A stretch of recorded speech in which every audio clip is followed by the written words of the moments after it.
आदाब नाजरीन, Saiyaara news TV में आपका खैर मकदम है। आइए देखते हैं कुछ अहम खबरें। बहादुरपुरा इलाके में तेज रफ्तार आरटीसी बस ने एक 20 साला नौजवान को टक्कर दे दी।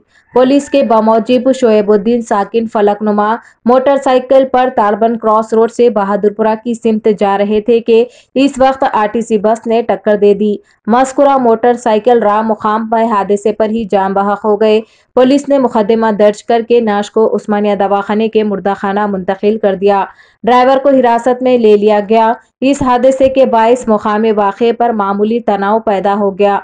अफराद सड़क पर जमा हो गए और मुतालबा किया कि ड्राइवर के खिलाफ सख्त कार्रवाई की जाए। पुलिस ने मुकामी वाक़े पर पहुंचकर जमा अफराद को मुंतशिर कर दिया। पेश है सैयारा न्यूज़ टीवी से ये खुसूसी रिपोर्ट। हर अहम खबर से बाखबर रहने के लिए चैनल को लाइक करें, शेयर करें और सब्सक्राइब ज़रूर कर लें। छतरी नाका पुलिस स्टेशन हुदूद में एडिशनल डीसीपी साउथ जोन और एसएचओ सैयद अब्दुल कादर जिलानी की सरपरस्ती में फ्लैग मार्च निकाला गया।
तो जैसा कि आपने देखा नाजरीन, क्या हो रहा है देश और दुनिया में। इस चैनल को सब्सक्राइब करिए, लाइक करिए, शेयर करिए और हमें दीजिए इजाजत।